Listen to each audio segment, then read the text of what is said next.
ব্যবসা বাণিজ্যে ইসলাম। পারস্পরিক ক্রয় বিক্রয় ও ব্যবসা বাণিজ্য শুধু জায়েজই নয়, বরং শরীয়তের নীতিমালা অনুযায়ী তা পরিচালনা করলে সওয়াবও আছে। ব্যবসা করা কি শুধু জায়েজ না সওয়াবের কাজ? তাহলে এটা একটা ইবাদত। ব্যবসা করাটা কি দুনিয়ার কাজও হয়, আখিরাতের কাজও হয়ে যায়। কত সুন্দর একটা পেশা ব্যবসা, যে কাজ করলে দুনিয়ার কাজও হয়ে যায়, আখিরাতের কাজও কি 2 in 1, একের ভিতরে 2। তো শরীয়তের নীতিমালা হচ্ছে, যেমন ব্যবসা অবশ্যই হালাল তরিকায় হতে হবে। যেমন খুশি তেমন ভাবে ব্যবসা করা যাবে না, হালাল তরিকায় ইসলামী নিয়ম অনুযায়ী ব্যবসা করতে হবে। 2 নম্বর নীতিমালা হলো শরীয়তের, যে হারাম, মাকরুহ ও সন্দেহযুক্ত পণ্য সামগ্রী বর্জন করতে হবে। যেসব পণ্যের ব্যবসা করবেন ওই সব পণ্য ইসলামে হালাল হইতে হবে। যেটা হারাম ওইটার ব্যবসা করাও হারাম। যেসব পণ্য ইসলামে মাকরুহ তার ব্যবসা করাটাও কি মাকরুহ। যেটা সন্দেহযুক্ত ওটার ব্যবসা বাণিজ্য করাটাও কি সন্দেহযুক্ত। সুতরাং হারাম, মাকরুহ ও সন্দেহযুক্ত পণ্য সামগ্রী বর্জন করতে হবে ব্যবসায়ীদের। এইসব পণ্যের ব্যবসা করতে ইসলামে অনুমতি দেয় না। তো শরীয়তের নীতিমালার আর একটা নীতিমালা হচ্ছে, ব্যবসার উপার্জন থেকে সকলের হক আদায় করতে হবে। ব্যবসা করে তো মুনাফা লাভ, ব্যবসা করে তো মানুষের কি টাকা পয়সা উপার্জন করবে। এখন এটা কি শুধু নিজের জন্য, না এটার আরো হকদার আছে? পরিবারের জন্য খরচ করবে, নিজের জন্য খরচ করবে, আত্মীয় স্বজনের জন্য খরচ করবে, মা বাবার জন্য খরচ করবে, এতিম মিসকিনের জন্য খরচ করবে, সমাজ সেবামূলক কাজে খরচ করবে, দিন ধর্মের কাজে ব্যয় করবে, আল্লাহর রাস্তায় ব্যয় করবে। তাহলে ব্যবসার উপার্জন থেকে সকলের হক আদায় করতে হবে। শুধু টাকা উপার্জন করাই মুখ্য না ব্যবসায়ীদের, যে শুধু অর্থ উপার্জন করব তা না। হারাম ব্যবসা করা যেমন হারাম, হালালভাবে ব্যবসা করিয়া উপার্জন বৈধ খাতে বা ন্যায়সঙ্গত খাতে ব্যয় না করাটাও হারাম। তার মানে হালাল পন্থায় উপার্জন করিয়া ব্যয় যথাযথ না করলেও এই ব্যবসায়ী পরকালে ধরা। আবার হারাম পদ্ধতিতে ব্যবসা করিয়া ইচ্ছা মতন খরচ করলেও সে পার পাবে না। তাহলে খরচের বেলায়ও নীতিমালা আছে, উপার্জনের বেলায়ও কি আছে নীতিমালা আছে। ইসলামে যেমন খুশি তেমন ব্যয় করার অনুমোদন দেয় না। এখানেও ন্যায়সঙ্গত খাতে ব্যয় করতে হবে। যাকাত, ফিতরা, কোরবানি, হজ সব কিছু পালন করতে হবে। মায়ের হক, বোনের হক, ফুফুর হক, আত্মীয় স্বজনের হক আদায় করতে হবে। শরীয়তের নীতিমালার আর একটা নীতিমালা হচ্ছে, ব্যবসা করতে গিয়ে কোনো ফরজ, ওয়াজিব ও সুন্নাতে মুআক্কাদাত তরক করতে পারবে না। ব্যবসা করলেন কিন্তু নামাজির খবর রাখলেন না। নামাজ পড়া কি ফরজ, তা হালালভাবে ব্যবসা করতেছেন আপনি, সত্যবাদী একজন ব্যবসায়ী, কিন্তু আপনি নামাজি তো পড়েন না। অনেক ব্যবসায়ী আছে এরকম, হাজি সাহেব হইয়া দোকানে এসে টুপি খোলে না, টুপি মাথা দিয়ে বসে রয়েছে, কিন্তু নামাজি পড়ে না। কেমন হাজি সাহেব হইলো আর কেমন ব্যবসায়ী হইলো, সবাই কিন্তু হাজি সাহেব হিসাবেই চেনে। তাহলে পরকালে কি হয়ে গেল? সে গুনাহগার হবে। তাহলে ব্যবসা করতে যাইয়া কোনো ফরজ বাদ দেওয়া যাবে না এবং ওয়াজিবও বাদ দেওয়া যাবে না। যে এখন কাস্টমারের চাপ থাক, বৃত্তির এখন বাদ, ওইটা বাদ দেওয়া যাবে না। এবং সুন্নাতে মুআক্কাদা, সুন্নাতে মুআক্কাদা কি? এই যে যেমন জোহরের আগে 4 রাকাত, জোহরের পরে 2 রাকাত। এখন ব্যবসার তাগিদে আগে 4 রাকাত বাদ দিয়ে খালি জামাত ধরছে, পরে আর 4 রাকাত পড়েও নাই। তাহলে কি ছুটে গেল? সুন্নাতে মুআক্কাদা ছুটলো। রমজান মাসে তারাবি পড়লো না, তারাবি জামাতে পড়া কিন্তু সুন্নাতে মুআক্কাদা আলাল কিফায়া, কেউ কেউ আদায় করলে সবার আদায় হয়ে যাবে, সেখানে জামাতে আপনার থাকতে হবে না, তবে নামাজ পড়তে হবে। বাসা বাড়িতে যাই হইলেও রাত 3টা বাজে হইলেও কি তারাবি একা একা হইলেও পড়তে হবে, ওটা সুন্নাতে মুআক্কাদা। কার উপরে? প্রত্যেকটা মুসল্লির উপরে। কিন্তু জামাতে পড়াটা সুন্নাতে মুআক্কাদা আলাল কিফায়া, জানাজান নামাজের মতন, কেউ আদায় করলে সবার পক্ষ থেকে কি হয়ে যাবে? আদায় হয়ে যাবে। কিন্তু তারাবি পূর্ণাঙ্গ আদায় হবে না, জামাতের যে মানে কড়াকড়ি ধরপাকড় ওইটা থেকে বাঁচবে, কিন্তু নামাজ তাকে পড়তে হবে। এটা হলো জামাতে পড়া সুন্নাতে মুআক্কাদা যে একটা নিয়ম ছিল, ওইটা থেকে সে বাঁচতে পারবে, নামাজ না পড়লে বাঁচতে পারবে না। কারণ নামাজ পড়াটা কি সুন্নাতে মুআক্কাদা, তারাবি পড়া সুন্নাতে মুআক্কাদা।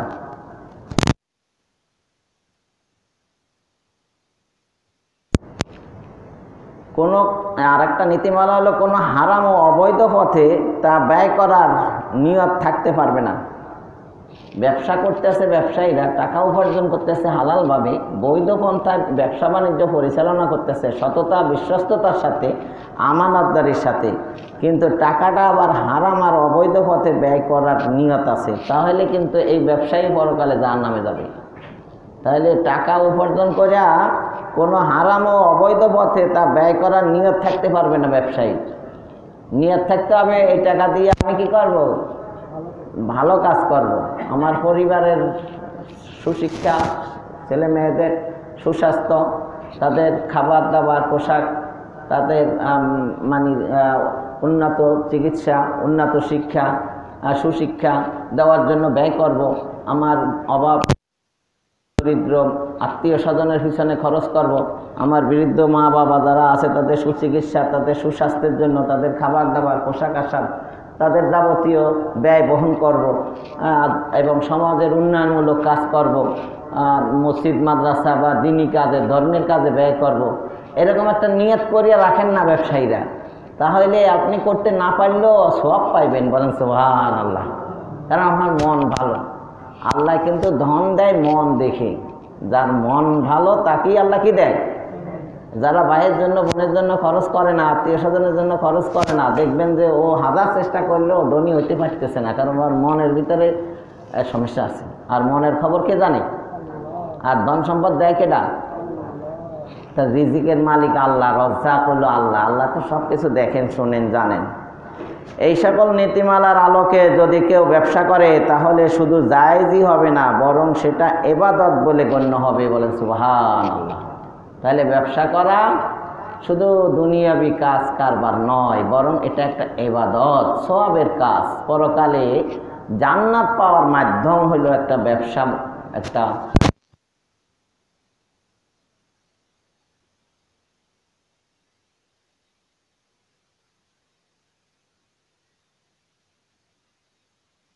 আত্মা।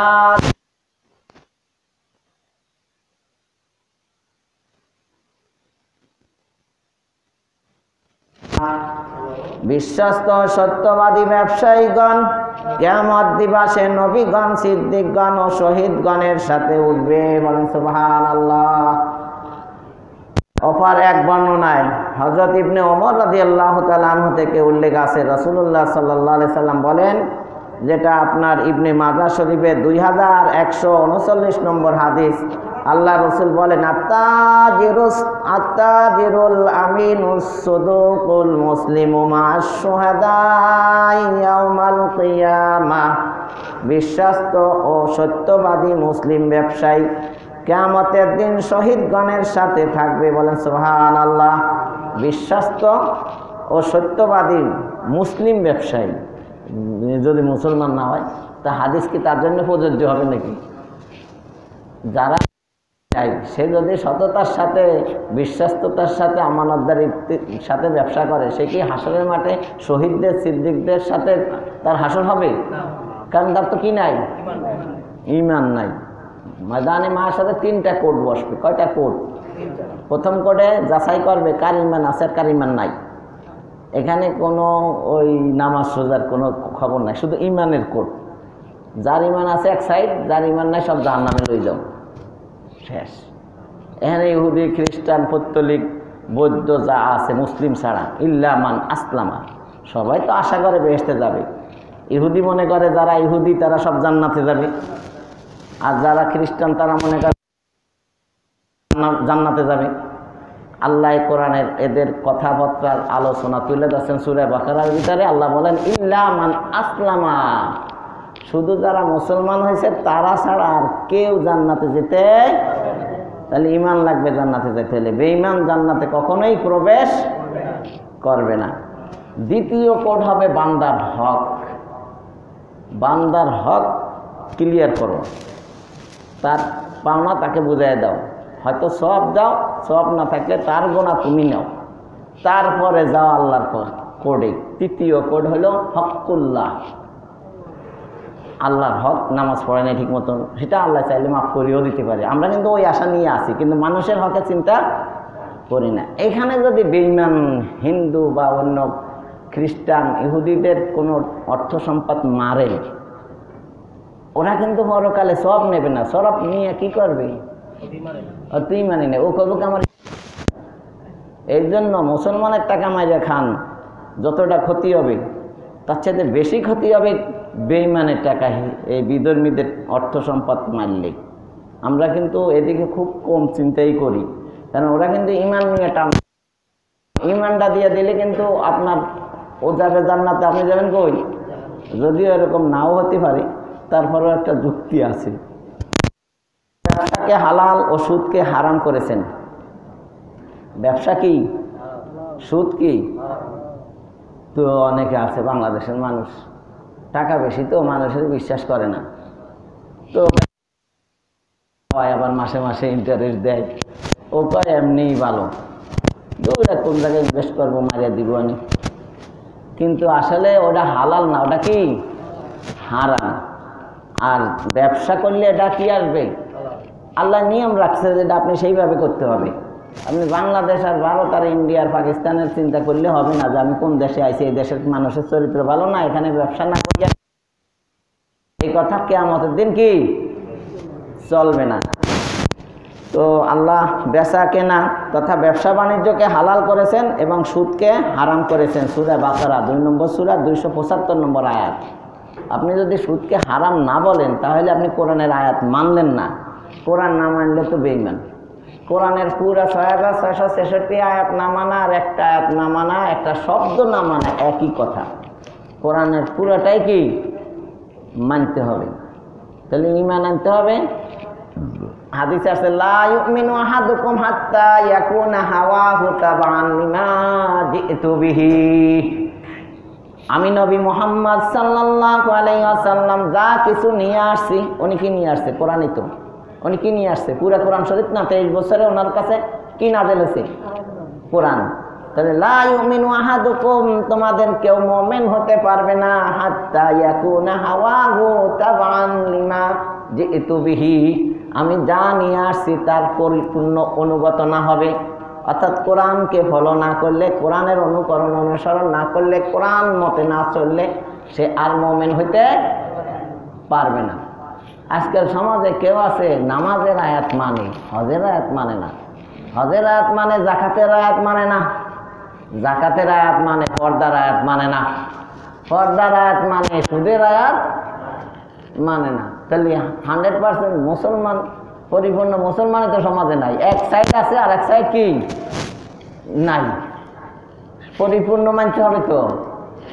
ইসলামের কোরআনের সব আয়াতগুলাই কি আল্লাহ ওইটাও বলছে যে আফাতুমিনুনা বিবাযিল কিতাব, তোমরা কোরআনের কিছু অংশ ঈমান আনবা আর কিছু ঈমান আনবা। এটা তো হইতে পুরাটার উপরেই কি করতে হবে? ঈমান।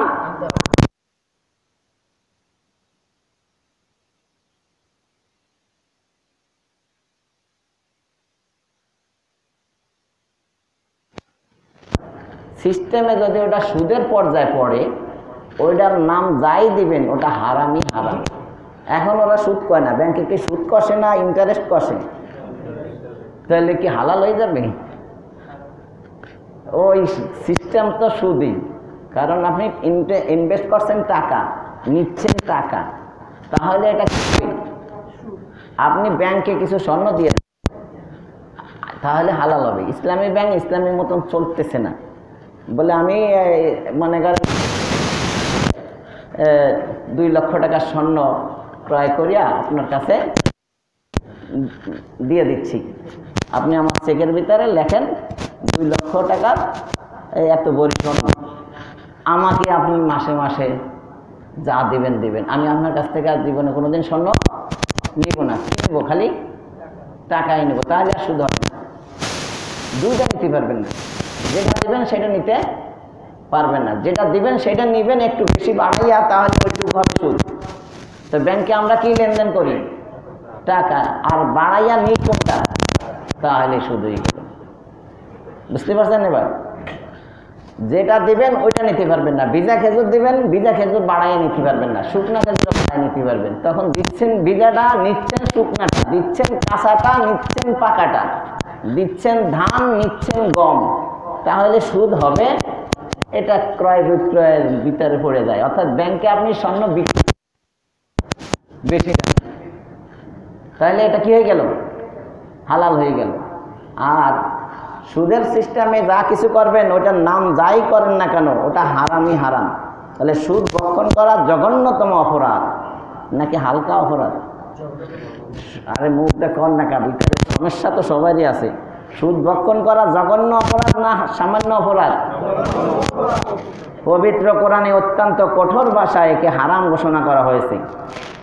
ইবনে মাজার এক হাদিসে হযরত আবু হুরায়রা রাদিয়াল্লাহু তাআলা আনহু থেকে উল্লেখ আছে, আল্লাহ রাসূল সাল্লাল্লাহু আলাইহি সাল্লাম বলেন, যেটা ইবনে মাজাহ শরীফের 2274 নম্বর হাদিস, লির রিবা সাবউনা জুজান আইসারুহা আইয়ান কিহার রাজুলু উম্মাহু। সুদের গুনার 70টি স্তর রয়েছে। সুদের গুনার স্তর কয়টা? যার মধ্যে সর্বনিম্ন স্তর, বড়টা না ছোটটা? হচ্ছে আপন মাকে বিবাহ করা, অর্থাৎ মায়ের সাথে জেনা করা। মায়ের বিয়ে করলে বিয়ে না করলেও কি, তাহলে মায়ের সাথে জেনা করা, এটা হলো সুদের সর্বনিম্ন স্তর। মিশকাত শরীফ 246 নম্বর হাদিস আর ইবনে মাজাহ শরীফের 2274 নম্বর হাদিস। ইসলামের শত্রু ও শরিয়াতের প্রতি শ্রদ্ধাহীন লোকেরা বলে সুদ ও ব্যবসা একই রকম। এরা কয় এখানেও টাকা ইনকাম করা যায়, ওখানেও কি টাকা দিয়ে, টাকায় তো ইনকাম করে। পণ্য কেনে না, যাই কেনেন টাকা দিয়ে তো কিনতে হয়, মানে এখানেও টাকা বাড়ে, ওখানেও কি টাকা। তাহলে ইসলামের যারা শত্রু, শরিয়াতের প্রতি যারা শ্রদ্ধাহীন, যারা কোরআন হাদিসের ধার ধারে না, তারা বলে যে সুদ আর ব্যবসা কি একই। এটা আল্লাহ তাআলাই বলেন, যালিকা বিআন্নাহুম ক্বালু ইন্নামাল বাইউ মিসলুর রিবা। আল্লাহ তাআলা তাদের কথাই সূরা বাকারা 275 নম্বর আয়াতে বলেছেন, তারা বলে যে বেচা কেনা মানে ব্যবসা সুদের মতোই। বলে নাউযুবিল্লাহ মিন যালিক। তাদের যুক্তি হলো টাকা বিনিয়োগ করে পণ্য ক্রয় বিক্রয়ের মাধ্যমে লাভবান হয় এবং সরাসরি টাকা বিনিয়োগ করে লাভবান হয়। এই দুইটার মধ্যে কোনো পার্থক্য নেই। দোনোটারে তারা কি মনে করে? এক মনে করে। এবার বিচার বিশ্লেষণ করেন। বাহ্যিকভাবে যদিও উভয় পদ্ধতিকে এক ও অভিন্ন মনে হয়, বাহ্যিকভাবে দোনোটারে কি মনে হয়? এক ও অভিন্ন মনে হয়, কিন্তু বিধানগতভাবে উভয়ের মধ্যে আসমান জমিনের মতো পার্থক্য আছে। বিধানগতভাবে দোনোটার মধ্যে কি আছে? পার্থক্য আছে। এখানে কিসের পার্থক্য? একটা হালাল আর একটা হারাম। তাহলে হালাল হারামের বিধানগত পার্থক্য ছাড়া দুইটার মধ্যে আর কোনো পার্থক্য নেই। ব্যবসা আর সুদ এই দুইটার ভিতরে টাকা টাকা টাকা টাকা সমান সমানই তো। এটাও টাকার যে মান ওটারও কি সেই। তাহলে পার্থক্যটা হলো হালাল হারাম নিয়ে, ওটা অন্য বিষয়। টাকা দিয়ে আপনি সুদের টাকা দিয়ে যা কিনতে পারবেন, ওই হালাল টাকা দিয়ে, ব্যবসার টাকা দিয়েও তাই কিনতে। পণ্য সামগ্রী, খাবার দাবার, পোশাক আশাক, আরাম আয়েশ সবই তো সমান সমান। ব্যবধানটা কোন জায়গা? হালাল হারামের। কারণ হালাল টাকা দেখতেও যেমন নোট 1000 টাকার একই রকম, হারাম টাকাও দেখতে কি নাকি টাকার ভিতরে হারাম হালালের একটা চিহ্ন আছে? বাংলাদেশ গভর্নমেন্ট ওরকম চিহ্ন টিহ্ন রাখছে নাকি কোনো? কোনটা চুরির টাকা, কোনটা ব্যবসার টাকা, কোনটা সুদের টাকা, কোনটা ঘুষের টাকা, এরকম কোনো টাকার সাথে কোনো কোনো কিছু আছে? সব কি একই রকম, বুঝতেছেন আপনারা? কিন্তু মনে রাখতে হবে যে বাহ্যিকভাবে একই রকম মনে হলেও হালাল হারামের বিধানগত পার্থক্যটা আসমান জমিনের থেকেও কম না বেশি? ধরেন স্ত্রীও হালাল, এখন শালীরও যদি হালাল মনে করেন, দোনোজন তো বোন, দেখতে তো একই রকম, আছে না এরকম এক বাপের দুই মাইয়া, মাইয়া দ্রমজ হইতে পারে, এমনিও চেহারায় কি চেহারা সৌন্দর্যের দিক দিয়ে, কাঠিন্যের দিক দিয়ে বোনের সাথে বোনের মিল থাকতেই কি, তারপরে বোনের কাছে যা আছে তার কাছেও তো কি, শালীর কাছেও কি তাই তো আছে না, কোনো কম বেশি আছে?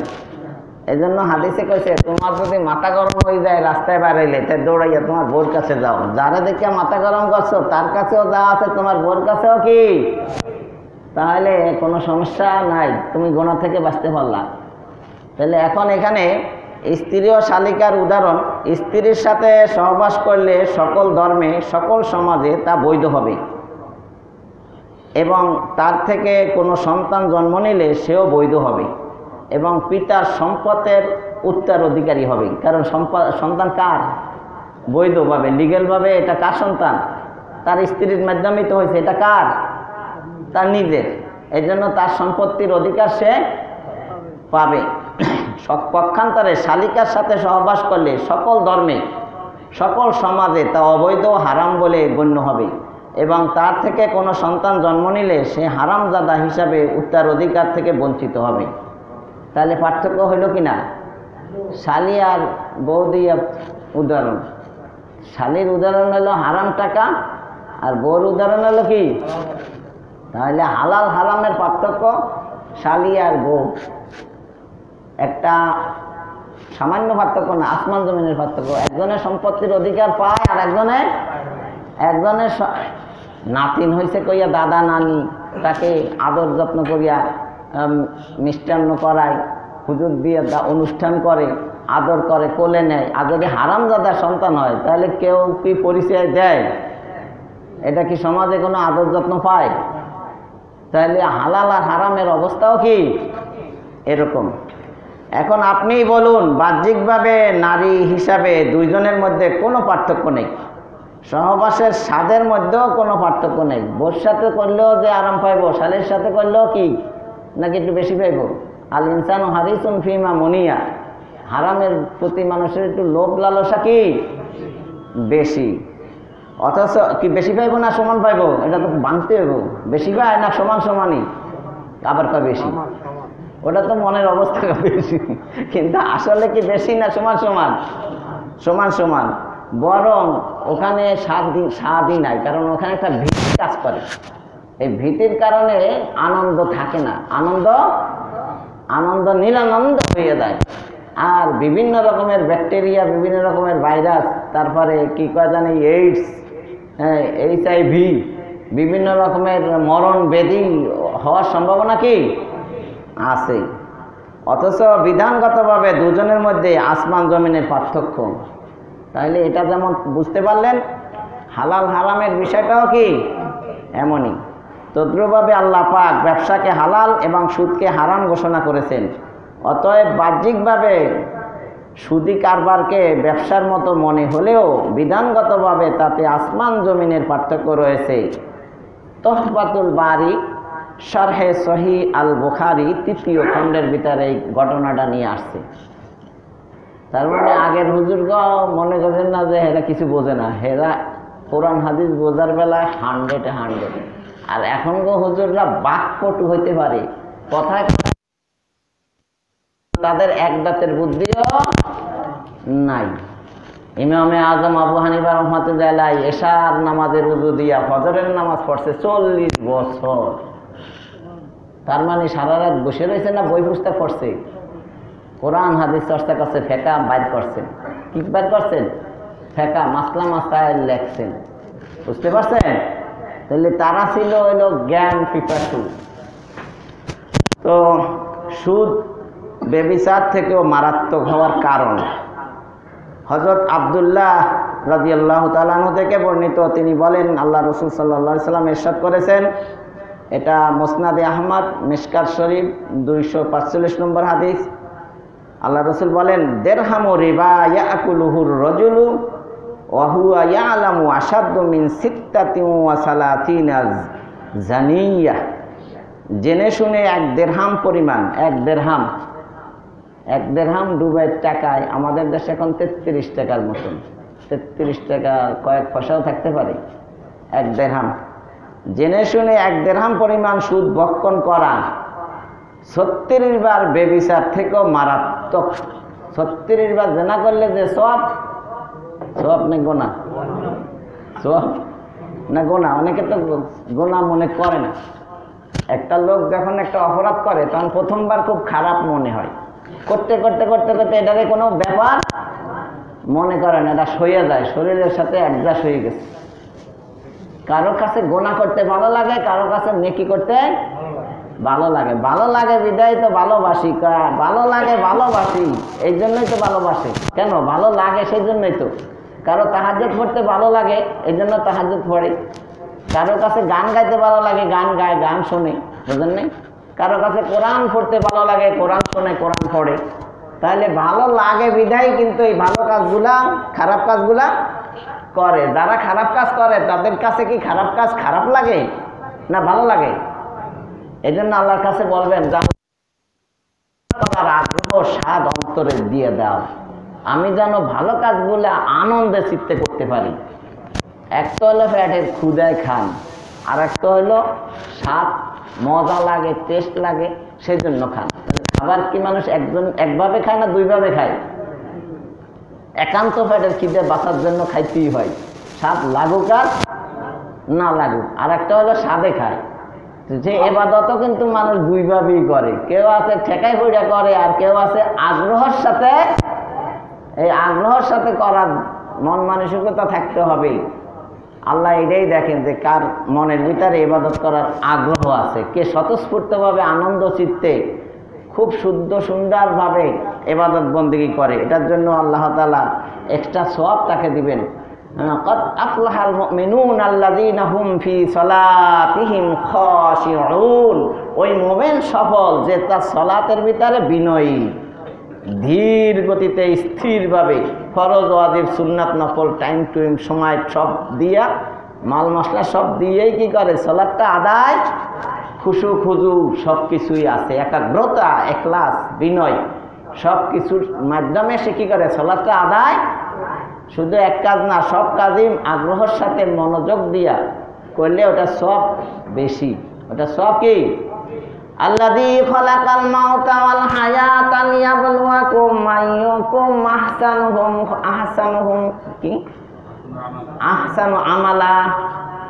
আল্লাহ যিনি হায়াত নওয়াজ, জীবন মরণ সৃষ্টি করছেন, অর্থাৎ আল্লাহ আমাদের যে কয়দিন হায়াত দিছে এই হায়াতের কথাই বলতেছেন। কেন তোমার আমি জন্য বাছাই রাখছি, দেখবো আইয়ুকুম আহসানুহুম আমালা, তোমাদের ভিতরে কার আমল বেশি সুন্দর, কে পরিমাণে বেশি করে এটা দেখবো আল্লাহ, না কারটা বেশি সুন্দর এটা দেখবো। বলেন না কেন, চুপ করেছেন কেন? তাহলে আপনি কম করেন, ভালোভাবে করেন, নামাজ 2 রাকাত নফল পড়েন, কিন্তু বেশি পড়তে যাইয়া ভুল ভাল পড়িয়ে কোনো লাভ নাই। সুন্দর করিয়ে পড়েন। একটা প্রেজেন্টেশনের ব্যাপার আছে, গিফট দিতে গেলে দেখেন না প্যাকেজিং উন্নতভাবে করিয়া তারপরে কি দেয়, ইনভাইট কার্ড ফাটায়, তারপর কোনো কিছু গিফট করে। তাহলে আল্লাহর দরবারে আল্লাহর কাছে কিছু হাদিয়া পেশ করতেছেন। ইবাদত পেশ করা মানে কার কাছে হাদিয়া পেশ করা, এটাও কি শুদ্ধ সুন্দর করিয়া আদায় করতে হবে। সুদ বেবিচার থেকেও মারাত্মক হওয়ার কারণ হলো লোকেরা সাধারণত বেবিচারকে হারাম ও গোনা মনে করেই এই পাপ কাজ করে, নাকি সব মনে করে। এমন পাপই তো খুব কমই আছে যারা এটারে সব মনে করে, বাট এটারে কেউ সব মনে করে না। জেনা বেবিচারে কেউ করিয়াও কি এটারে ভালো মনে করে নাকি? করে না। একান্ত সব যে চুরি করে সেও চুরির পেশাটারেই নিজে কি মনে করে, খারাপ মনে করে। তাহলে যারা জেনা করে, বেবিচার করে, তারা কিন্তু তাদের কাজটাকে পাপ কাজ মনে করে, কিন্তু সুদ ও অকাট্যভাবে হারাম হওয়া সত্ত্বেও অনেকে হালাল ও বৈধ মনে করে। সুদের কিন্তু জেনার মতন হারাম মনে করে না, করলে তো আর কেউ হারাম খাইতো না। তাহলে সুদের মনে করে এটা হালকা গুনাহ হতে পারে, আর জেনারে মনে করে এটা মারাত্মক গুনাহ। তাহলে জেনার থেকে সুদ ভয়াবহ কেন বলেন তো? বা ওই যে তার ইমানের দুর্বলতা আসছে সুদের প্রতি, সুদের আয়াত যে কোরআনের আয়াত, আর জেনার নিষিদ্ধর আয়াত তো কোরআনের আয়াত, ওইটারে সে মারাত্মক মনে করলো, সুদের দ্বারা সে কি মারাত্মক মনে করলো না। তাহলে কোনো হারাম জিনিসকে হালাল মনে করা এটা কুফরি, কোনো হালাল জিনিসকে হালালটারে হারাম মনে করা আর হারামটাকে হালাল মনে করা দুটোটাই খারাপ। তাহলে সুদটা কি হালাল না হারাম? এখন সে কি মনে করতে আছে? হালাল মনে করতে আছে, অথবা অতটা হারাম মনে করতেছে না যতটা হারাম আল্লাহ করে দিচ্ছেন। তাহলে তার দুর্বলতা আসছে কিনা? এই কারণে সুদকে বেবিচার থেকেও মারাত্মক বলা হয়েছে। ফাতহুল মারাম তোহফাতুল বারি শরহে সহিহ আল বুখারীর ভিতরে আসছে। আচ্ছা, এবার বলেন তো, তওবা কোন বেটা করে যে নিজের গুনাহগার মনে করে? তো জেনা করিয়া তওবা করে না এমন লোক খুব কম পাওয়া যাবে, কিন্তু সুদ খাইয়া তওবা কম করে। কারণ কি? সুদের তো সে গুনাহই মনে করতেছে না, তওবা করবে কি জন্য? সে গুনাহ করলে না তওবা করবে, এ তো নিজের গুনাহগার মনে করতেছে না। বুঝতেছেন না? তাহলে সুদের চাইতে, জেনা বেবিচারের চাইতে সুদের গুনাহ কি অল্প না বেশি? তো প্রশ্ন হওয়ার কথা ছিল, বুদ্ধিমানের জেনা ওটাও হারাম, এটাও কি হারাম। তাহলে হারাম হারাম দুটোটাই হারাম। আবার বেশি আর কম হয় কেন? বেশি আর কম হয় কি জন্য বলেন তো? ওই যে গুনাহটা করে তার মনের অবস্থার ভিত্তিতে বেশি আর কম হয়। যে জেনা করে সে জেনারে মারাত্মক মনে করে, যে সুদ খায় সে সুদকে মারাত্মক মনে, এই জন্য কান্নাকাটিও করে না, আল্লাহ আমি সুদ খাইছি আমার মাফ করে দাও, আমি আর সুদ খাইতাম না, কয় না। কিন্তু জেনা করে আল্লাহ আমি জেনা করছি, ভুল করছি, মাফ করে দাও। বুঝলেন? তাহলে এই জন্যই গুনাহ বেশি কম। শেষ জামানায় হালাল হারামের পার্থক্য করবে না। এটা শেষ জামানা আইছে না আসে না, এটা আপনারা হাদিসের আলোকে বুঝতে পারেন। বুখারী শরীফ 2059 নম্বর হাদিস, নাসাই শরীফ 4454 নম্বর হাদিস, হযরত আবু হুরায়রা রাদিয়াল্লাহু তাআলা আনহু থেকে বর্ণিত। আল্লাহ রাসূল সাল্লাল্লাহু আলাইহি সাল্লাম বলেন, আন আবি হুরায়রা রাদিয়াল্লাহু তাআলা আনহু আনিন নবী সাল্লাল্লাহু আলাইহি ওয়াসাল্লাম قال ইয়াতি আলান নাসি জামানুন লা ইউবালিল মারউ মা আখাযা মিনহু আমিনাল হালালি আম মিনাল হারাম। নবী করিম সাল্লাল্লাহু আলাইহি সাল্লাম ইরশাদ করেন, মানুষের জন্য এমন একটি যুগ আসবে, একটা জামানা আসবে, যখন মানুষ পরোয়া করবে না যে সে কোথা থেকে সম্পদ অর্জন করলো, হালাল থেকে নাকি হারাম থেকে। বুখারী এবং নাসাই শরীফের হাদিস। আইসিনি এই জামানাটা নাকি সামনে আসবে? অনেকটা আইছে, পরিপূর্ণভাবে হয়তো এখনো আসে নাই। কি বলছে আল্লাহ রসুল? যে এমন একটা যুগ আসবে যখন মানুষ পরোয়া করবে না যে সে কোথা থেকে সম্পদ অর্জন করলো, হালাল থেকে নাকি হারাম থেকে। ওই যে একটা চুটকি আছে না, কয় মা আমার চাকরিটা তো চলে গেছে, মা কয় চাকরি যায় যাক, চাকরিতে কয় টাকা পাওয়া যায়, উর্ফি তো থাকলে চলবে, আর চাকরি না থাকলে তো আর উর্ফি থাকে না। সেটা তো আর মাছ চিন্তা না। মাছ চিন্তা হলো যেভাবে অফিসে যায় আর আসে, যত টাকা আনে, চাকরির বেতন আর কয় টাকা। তার মানে কি চিন্তাটা কি? মানে হালাল টাকা না থাকে না থাকুক, হারাম টাকা হইলে টাকা হইলেই হয়েছে, টাকা তো একদিক দিয়ে আসবেই, চাকরি না থাকে না থাকুক। বুঝলেন না বিষয়টা? তাহলে চুরি করি আনুক, চিন্তাই করি আনুক, চাঁদাবাজি করি আনুক, আর মানুষ ঠকাই আনুক, প্রতারণা করি আনুক, মালিক মানে ভেজাল দিয়ে আনুক, ওজনে কম দিয়ে আনুক, 9-6 করে আনুক, ছলছতরি করি আনুক, মানুষকে ঠকাই আনুক, প্রতারণা করি আনুক, সে জোর জুলুম করি আনুক, ডাকাতি করি আনুক, যেভাবে আনুক, টাকা আনলেই হয়েছে। এই এরকম একটা যুগ কি আসবে? বুঝলেন না? খালি অবৈধ টাকা জমাইতেই থাকবে, সঞ্চয় করতেই থাকবে, এটারে কিছু মনে করবে। তো ওই জামানা আসছে কি আসে নাই?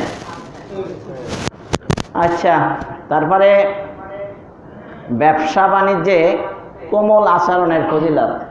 আমার আজকের আলোচনাটা হলো কি, ব্যবসা বাণিজ্যে ইসলাম, মানে ব্যবসা বাণিজ্য যে করবেন ওখানে ইসলাম থাকতে হবে। অনেকে আবার ব্যবসা করে সুদের থেকে টাকা নিয়ে আসে, ব্যাংকের থেকে আনে, মানুষের থেকে আনে আবার বেশি করে দিব। ব্যাংকে যা দেয় তার 4 গুণ 10 গুণ বেশি বাড়াইয়ে পায়। দে বেড়া 1 লাখ, তোরে মাসে দেবো 4000। ব্যাংকে কি 4000 দেয় মাসে লাখে? তো ওই বেড়া ঠেলাচ্ছে যা লই যাই, এতগুলা টাকা পাবা নেই। আর ওই বেড়া তো বাটপার নম্বর 1, কয়েকটা শাখা খুলে থুয়ে দেয়, মাসে 3,000 টাকা নিতেই থাকে। এরপরে 2-4 কিস্তি 1 বছর দিলে এরপরে আস্তে করে ব্যবসা বাণিজ্য হয় না, মাল যা আছে লডে মডে বেচে হলা, এরপরে টুস করে একদিন চলে যায়। ওই বেটা টাকা ওদের নেই। 1 বছরে 4000 করে দিলে কয়টা হয়? 4 × 12 = 48। এবারে তো মনে করতেছে লাভ আইতে আছে, কারণ মূলধন দিছে 1 লাখ, তাহলে আরো বাকি রয়েছে কয় হাজার? 52,000ই তো পায় নাই, তাই লাভ হয়েছে তার। যারা এরকম বেশি লাভে মানুষের সুদে টাকা দেন, ঠকবাজি দোনো দিকেই, তারা অতি লোভে পাপে মৃত্যু। এসব কাম করতে যাইয়েন না। আপনি নিজে ব্যবসা বাণিজ্য করেন, স্বর্ণ কিনে ফেলেন, এখানে থাকলে আস্তে আস্তে দাম বাড়বে, এটা হালাল হবে। কিন্তু এই সুদের কারবারে যাই, সুদের কারবারে কি যাইয়েন না। তো ব্যবসা বাণিজ্যে যারা করবেন তাদের আচরণটা কেমন হইতে হবে, আচরণের দিকেই কিন্তু নির্ভর করে আপনার ব্যবসা কতটা গতিতে আগাবে কি আগাবে না। আপনার কাস্টমারের সাথে সুন্দর আচরণ করলে ব্যবসা বাণিজ্য এমনিতেই কি দিন দিন কাস্টমার বাড়তে থাকবে। তো বুখারী শরীফের 2076 নম্বর হাদিস, তিরমিজি শরীফের 1320 নম্বর হাদিস, ইবনে মাজাহ 2203 নম্বর হাদিস, মুসনাদে আহমদের আপনার 14,248 নম্বর হাদিস, মুয়াত্তা মালিকের 1395 নম্বর হাদিসে আল্লাহ রাসূল সাল্লাল্লাহু আলাইহি সাল্লাম বলেন, আন জাবির ইবনে আব্দুল্লাহ রাদিয়াল্লাহু আনহুমা। আনহু আর আনহুমা বলে কেন জানেন? আনহু হলো একা, মানে ও মুসলমান হয়েছে, আর আনহুমা মানে ওরা দুজন মুসলমান। কে? বাবাও মুসলমান, সন্তানও মুসলমান। এই জন্য আন জাবির ইবনে আব্দুল্লাহ, মানে জাবেরও মুসলমান, আব্দুল্লাহ কি রাদিয়াল্লাহু আনহু না আনহুমা? আনহুমা মানে ওরা দুজনের উপরে আল্লাহ রাজি হয়েছে, আব্দুল্লাহর উপরেও, আব্দুল্লাহ বাবা জাবেরের উপরেও। আন আব্দুল্লাহ ইবনে জাবের রাদিয়াল্লাহু তাআলা আনহুমা আন্না রাসূলুল্লাহ সাল্লাল্লাহু আলাইহি সাল্লাম قال রাহিমাল্লাহু রাজুলান সামহান ইযা বা ওয়া ইযা ইশতারা ওয়া ইযা কাতাদা। জারির ইবনে আব্দুল্লাহ রাদিয়াল্লাহু তাআলা থেকে বর্ণিত, রাসূলুল্লাহ সাল্লাল্লাহু আলাইহি ওয়াসাল্লাম ইরশাদ করেছেন, যে লোক ক্রয় বিক্রয় এবং পাওনা আদায়ে কোমল নম্র ব্যবহার করে, আল্লাহ তাআলা তার প্রতি রহম করেন। বলেন সুবহানাল্লাহ। ক্রয় করার সময়, বিক্রয় করার সময়, পাওনা আদায় করার সময়, এবং পাওনা যদি কারোর কাছ থেকে আদায় করতে যেয়ে গরম দেখান, তাও কিন্তু ইসলামে এলাও না। ভদ্রভাবে, নরমভাবে, কোমলভাবে বলবে। তাহলে ব্যবসায়ীরা কি গরম হবে না নরম হবে? তাহলে ব্যবসায়ীরা হতে হবে নরম। একটা শ্লোক আছে না, কয় ব্যবসায়ীরা হতে হবে নরম, লোকের থাকতে হবে শরম। শরম কি? লজ্জা। আজকে লজ্জা নাই, বুকের উপরে কাপড় রাখে না, একটু 8-7 জামা গায়ে দিয়া, গেঞ্জি গায়ে দিয়া মার্কেটে আসে। লজ্জা আছে না নাই? মেয়েদের লজ্জা আছে এখন? লজ্জার প্রকার ভেদ হয়ে গেছে। লজ্জার কি হয়ে গেছে? আরে আমি মনে হয় বাংলা ভাষায় কথা বলতেছি না, বুঝতেছেন না? লজ্জা কি একরকম আছে না প্রকার ভেদ হয়ে গেছে? আগে যারা দাদি নানি, তাদেরকে যদি বলা হয় তুমি প্যান্ট শার্ট ভরিয়া গেঞ্জি ভরিয়া বাইরে যাও, চলো তোমার নিয়ে ঘুরে আসি, তারা খুব লজ্জা লাগে, আমি এইভাবে যেতে যেতাম। তো এটাও তো লজ্জাই না? লজ্জা না? লজ্জার কারণে সে প্যান্ট শার্ট ভরিয়া গেঞ্জি গায়ে দিয়া 8-7 পোশাক পরিয়া দাদি নানিরা বাইরে যাইতে, তারা বোরকা পরে আবার একটা ছাতি লই বেড়ায়। আমার নানিরে দেখছি যে আবার রাত্রে বেড়ায়, দিনে না। বোরকার পরে ছাতি লই আবার বাইরে, দিনে না রাত্রে। এটা ছিল, নালে লজ্জা লাগে। আবার আমিও সাথে ছিলাম, রাস্তা বেটারা আসতে লাগলে, পুরুষেরা আসতে লাগলে সে রাস্তার নিচে নামে যেত, আবার হাঁটতো না, দাঁড়ায় থাকতো। ওই বেটা গেলে তারপরে উঠতো রাস্তায়। লাগে না পাগলা কুত্তে আইতে আছে কামড়ায় বহেরে, এখন আমাকে লই হে রাস্তার নিচে নামে গেছে। আমি রাস্তার নিচে নামে কেন, এত কিছু খালি মাথার ভিতরে খালি গিজ গিজ করে, দাঁড়ায় কিন্তু হইব কেন। ওই বেটা গেলে তারপরে আবার রাস্তায় উঠতো, তারপরে আবার কি হাঁটতো। এই দিন তো ছিল, তাকে কি লাগতো, লজ্জা লাগতো। আর এই জামানার মাইয়া গো, নাতিন গো যদি কয় যে তোমরা বোরকা পরো, দিলে ডালা। আবার বোরকারও ফ্যাশন আছে, কিন্তু ইদানিং বোরকা পরতে আবার অনেকে আগ্রহী, কারণ কি বোরকার ভিতরে চমক আছে। এত চমক আবার ইসলামের নয়, তাহলে ওই বোরকা যে ঢাকার জন্য আর একটা বোরকা লাগবে, বোঝেন না? বোরকার ভিতরেও যেমন কারুকার্য অনেক চমকপ্রদ, সৌন্দর্য আরো বাড়াইয়া দেয়। তাহলে এই বোরকা না, কিন্তু বোরকা হবে তার শালীনতার বোরকা, যেটা তাকে ভদ্রচিত বোরকা, যেটা তাকে মানায়। মানি যে একজন মুসলিম, কি একজন ভদ্র মহিলা যাচ্ছে, নামাজি কালমা দিনদার ফরেজদার মোত্তাকি আল্লাহওয়ালা একজন মহিলা যাচ্ছে, এরকম যেন পোশাকে কি বুঝায়, টাউট বাটবার ফালতু মালতু যেন না বুঝায়। তাহলে অনেকে আছে, তারপরেও যে বোরকা আছে, এই হেজাব করিয়েও এখন অনেকে বাড়িতে লজ্জা পায়। তাহলে লজ্জা কি এক প্রকার হলো না দুই প্রকার হলো? দাদি নানির লজ্জা আর নাতিনের লজ্জা কি এক না ভিন্ন? একটা গল্প আছে, এক পাগল যাইতে আছে একটা পেন্টি ফরিয়া, নেংটি ফরিয়া, আন্ডারওয়ার জাইঙ্গা ফরিয়া। দুই বন্ধু যাচ্ছে পাশে দিয়ে, ওর এই কন্ডিশন দেখে পকেটদার রুমাল বাইর করিয়া মুখে দিয়ে লজ্জা করতেছে।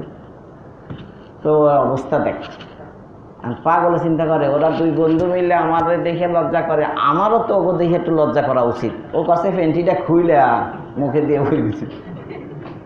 পাগলের লজ্জা 16 আনাই তো গেছে গা, তারপরেও কিন্তু ও লজ্জা ছাড়ে নাই, ও মুখ দিয়ে ধরে রাখছে। লজ্জা আছে না নাই?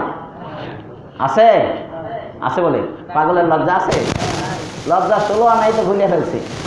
এ জামানার কিছু মাইয়ারা রাস্তাঘাটে বাইরে লজ্জার 16 আনাই শেষ, তারপরেও এরা কি মনে করে তাদের লজ্জা। তাহলে মেয়েদের লজ্জা থাকা গুণ, ইদা ফাতাল হায়াউ ফাফাল মা শিতা, আল্লাহ রাসূল বলেন যদি তোমার লজ্জা না থাকে যা ইচ্ছা তা করতে পারো। কেন কি যা মনে চায় তাই করো, তোমার ঠিকানা তো জাহান্নামে, তোমার তো কোনো লজ্জা শরম নাই। যত অপরাধীরা অপরাধ করে, ক্রাইম করে, দুর্নীতি করে, যত রকমের মানে খারাপ কাজ, গর্হিত কাজ, নিন্দনীয় কাজ, অমানবিক কাজ যা করে, সমাজ বিরোধী রাষ্ট্র বিরোধী কাজ করে, এদের লজ্জা শরম কিছু নাই। আছে এদের লজ্জা আছে? বারবার জেল খাটে। জেল কি ভালো মানুষের দেয় না খারাপ মানুষের দেয়? ভালো মানুষ দুই এক সময় রাজনৈতিক কারণে দেয়, কিন্তু বেশিরভাগ কি অপরাধী দিকে তো খারাপ কাজের কারণেই কি এই খারাপ মানুষগুলা জেল খেতে আসে, আবার খারাপ কাজ করে। এদের লজ্জা আছে? নাই। তাহলে মেয়েদের থাকতে হবে শরম, মেয়েদের থাকতে হবে কি ব্যবসায়ীরা হতে হবে নরম, আর বাড়ির কর্তা হইতে হবে গরম। বাড়ির কর্তা নরম হইলে কিন্তু ছেলে মেয়ে মানুষ হবে না, ওরা নামাজি হবে না। জরবুস সিবিয়ান কাল মায়ে ফিল বুস্তান, শাসনের জন্য প্রহার করা ফসলের জন্য পানি স্বরূপ। একটা ব্যাট লাঠি রাখবেন বাসায়, এটা তো হাদিস সম্মত যে 7 বছর হলে বাচ্চাকে সালাত প্রশিক্ষণ দাও, 10 বছর হলে সালাত না পড়লে প্রহার করবেন কি লাঠি দিয়া। তাহলে লাঠি দিয়ে ঘরে রাখবে, ওই ঘরে রহমতের ফেরেশতা আসবে, আল্লাহ আপনার ঘরে বরকত দিবে। প্রশাসনের জন্য মানে শাসনের জন্য লাঠি রাখতে হবে। দরবসিবিয়ান কাল মায়ে ফিল বুস্তান, শাসনের জন্য প্রহার করা, ফসলের জন্য পানি স্বরূপ। আজকের শাসন নাই, যার কারণে বেয়াদব পয়দা হইতে আছে। তাহলে বাড়ির কর্তা নরম হবে না গরম হবে?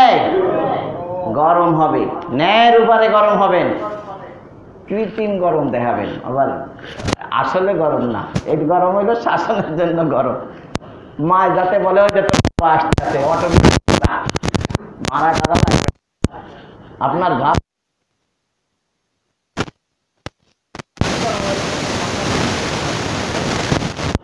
একজন হতে হবে গরম, একজন হতে হবে নরম। নরমে আর গরম মিলাই কিন্তু মানুষ হবে। নরম না, যদি আপনার ওয়াইফ গরম থাকে তো আপনার গরমের দরকার নাই। আমার বাবা জীবনে কোনোদিন কয়নি যে স্কুলে যা বা কোনোদিন তো মায়েরও দেয় নাই, কিন্তু আমার শাসন খাবার দাবার দিত না। হয়তো মানে খুব গরম ছিল ম্যাজিস্ট্রেটের মতো। তো আমরা সব ভাই বোন লেখাপড়া করছি, খালি মায়ের বাবা গরম। এরকম কোনো পরিস্থিতিতে যদি মা গরম থাকে তাহলে বাবার গরম হওয়ার কোনো দরকার, একজন গরম হইতে হবে, দুইজন গরম হইতে চলবে না। তাহলে গরম দরকার আছে না নাই? আপনারা মনে করেন যে না গরম রান এইগুলো তো খারাপ জিনিস, হুজুরে ওয়াজ করে কার। আর যদি গরম না থাকে প্রশাসন টিকবে, কর্মচারীরা ফাঁকিবাজি করবে না।